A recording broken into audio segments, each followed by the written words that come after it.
সালাম আলাইকুম সবাইকে।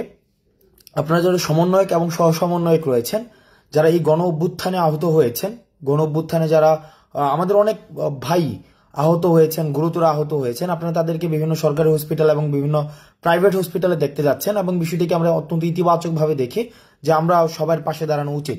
কিন্তু আপনারা জানেন যে স্বাস্থ্য মন্ত্রণালয় থেকে ইতিমধ্যে যারা আহত হয়েছে তাদের জন্য ডেডিকেটেড স্পেশাল ইউনিট করে দেওয়া হয়েছে, কারণ পোস্ট অপারেটিভ যেই ধরনের সংক্রামকগুলো ছড়ায় সেই জিনিসগুলো হচ্ছে একজন রোগীর জন্য আরো বেশি প্রবলেমেটিক।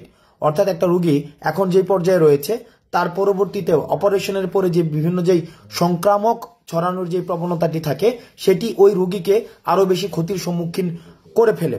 সেই জায়গা থেকে আমরা যারা বিভিন্ন হসপিটালে ভিজিট করতে যাই আমরা যেন সচেতন থাকি, যেন আমরা রোগীর কেবিনে যেন আমরা প্রবেশ না করি। আমরা যারাই যাচ্ছি বিভিন্ন হসপিটালে আপনারা সর্বোচ্চ একজন বা দুজন আপনারা হসপিটালে প্রবেশ করবেন আর বাকিরা বাইরে থাকবেন। আপনারা সবাই দল নিয়ে একযোগে আপনারা যখন হসপিটালে যাবেন তখন চিকিৎসা সেবাটি বিঘ্নিত হয় এবং রোগীর জন্য সেটি ঝুঁকিপূর্ণ এবং সেটি আপনার জন্য ঝুঁকিপূর্ণ এবং যারা চিকিৎসা দিতে যান তাদের জন্য সেটি প্রবলেমেটিক।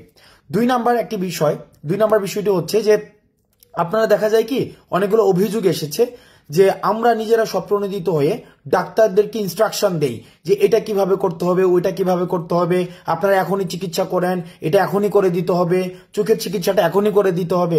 দেখুন, চিকিৎসা বিষয়ে আমার এবং আপনার থেকে নিশ্চয়ই যিনি ডাক্তার রয়েছেন তিনি বেশি অভিজ্ঞ।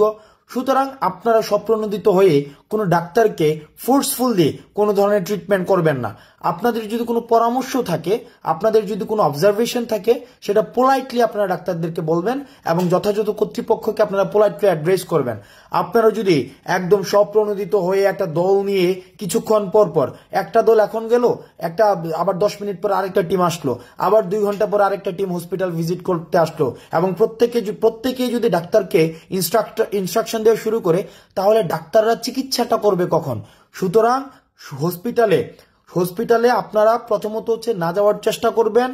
যদি কোনো অভিযোগ থাকে সেটা যথাযথ কর্তৃপক্ষের কাছে যাবেন এবং যেই ওয়ার্ডগুলোতে যারা অসুস্থ আছে তারা ভর্তি আছেন সেই ওয়ার্ডগুলোতে আপনারা প্রবেশ করার প্রয়োজন নেই, শুধুমাত্র যারা গার্ডিয়ান রয়েছে তারাই প্রবেশ করবেন। এবং যারা সমন্বয়ক রয়েছেন, সহ সমন্বয়ক রয়েছেন, আপনাদের প্রতি আহ্বান থাকবে এই চিকিৎসা পদ্ধতিটা, এই চিকিৎসা প্রক্রিয়াটা যেন ডাক্তাররা খুব সুন্দরভাবে পরিচালনা করতে পারে।